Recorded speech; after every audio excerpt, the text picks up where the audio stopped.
Et midi 4.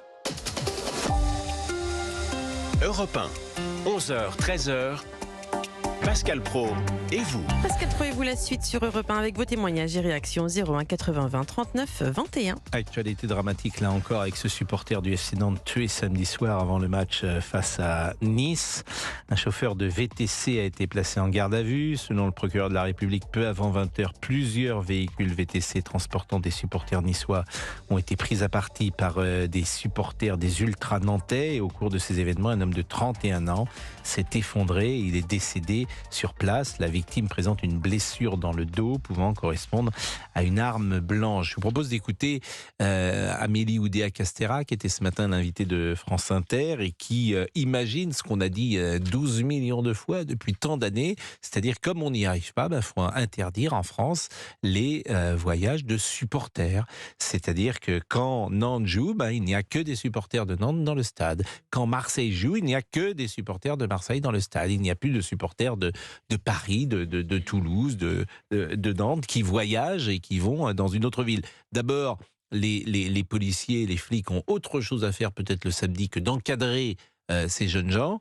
Et puis comme on n'y arrive pas, on l'a vu l'autre jour avec le car des Lyonnais qui est arrivé à Marseille et qui a été saccagé par des supporters, écoutez, on n'y arrive pas. Donc il faut bien prendre des solutions. Nous sommes avec David de Tannes. Bonjour. David, non, d'abord je voudrais qu'on écoute Amélie Oudéa-Castéra. Je vais vous répondre avec sincérité, avec même inquiétude. Je pense qu'on ne peut pas continuer comme ça dans le foot. Donc il faut une initiative globale, une réponse globale et à situation radicale, mesure radicale. Je pense que quand le match, en tout cas quand il présente un risque, oui, je pense qu'il faut là pour l'instant s'arrêter sur les déplacements de supporters. Je pense que c'est incontournable d'avoir un temps de retour à une situation de moindre violence. C'est juste pas possible qu'on ait des forces de l'ordre qui soient à ce point sursollicitées, des biens détruits, des bus caillassés, des personnes blessées, maintenant un mort.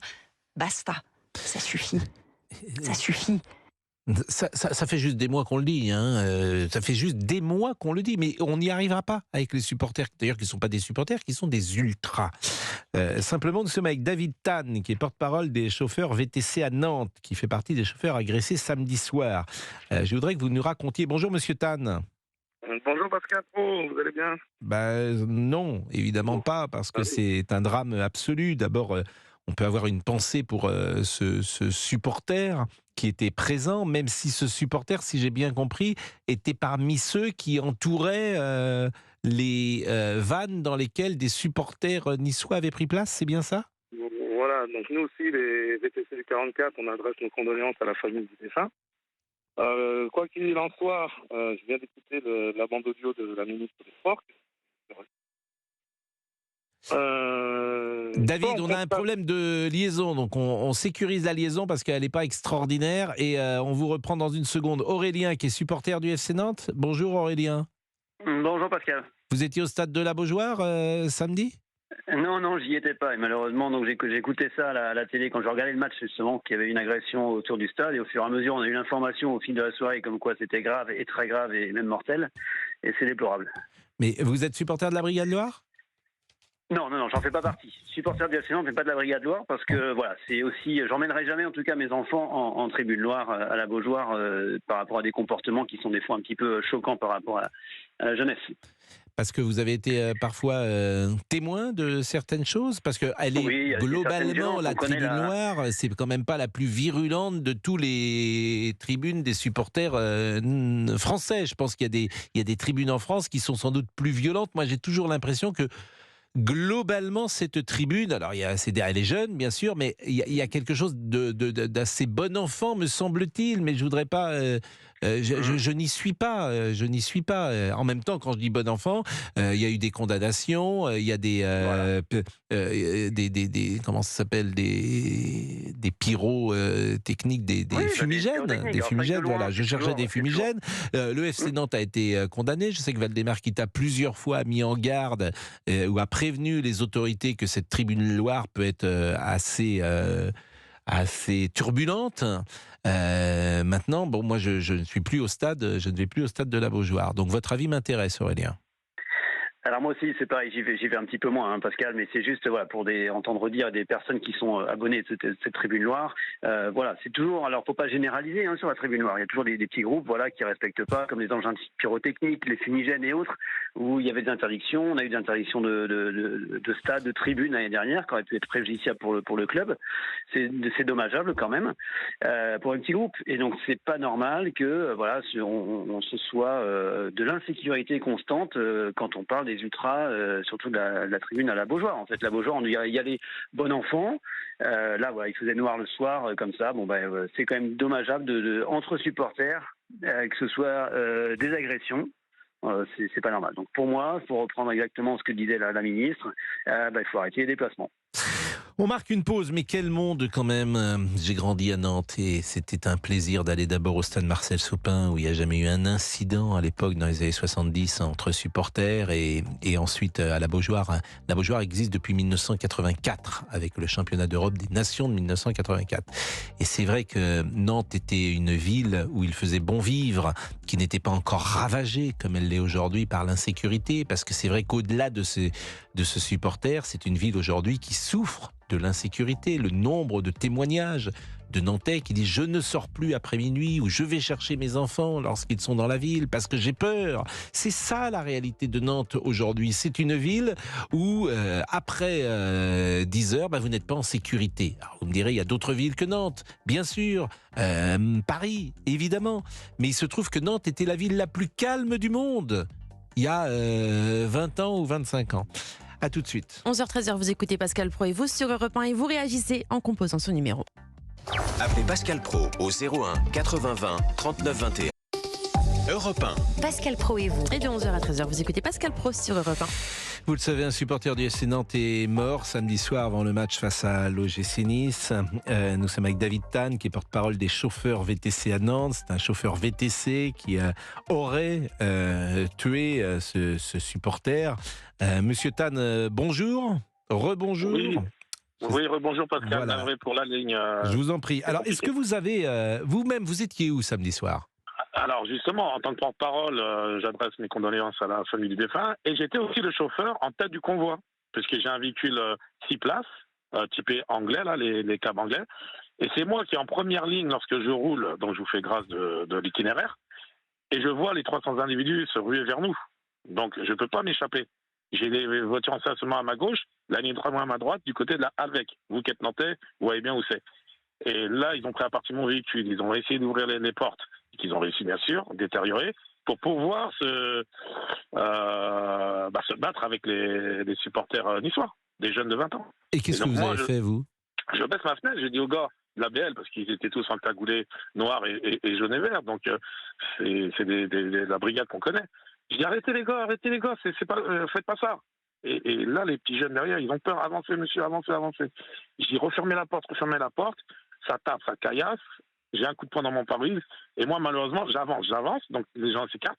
Et à un moment de temps, il y a un individu qui met un coup de pied dans ma calandre, il se retourne, il tombe dans mon pare-brise, il glisse dans mon capot, moi, je le roule dessus. Donc j'avance. Vous lui avez roulé dessus ? Ouais, je vous l'avoue, je roule dessus Mais donc cet homme est blessé ? Peut-être. Et il a laissé sa chaussure dans ma calandre, en fait. Donc c'est pour ça que moi, je m'arrête au poste de police.